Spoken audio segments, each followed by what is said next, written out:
తెల్ల తెల్లవారే వెలుగు రేఖలా పచ్చ పచ్చ పచ్చి మట్టి బొమ్మలా అల్లి బిల్లి వెన్న పాల నురగలా అచ్చ తెలుగు ఇంటి పూల కొమ్మలా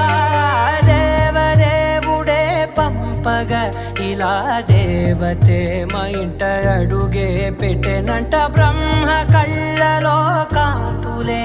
మా అమ్మలా మా కోసం మళ్ళీ లాలి పాడేనంట.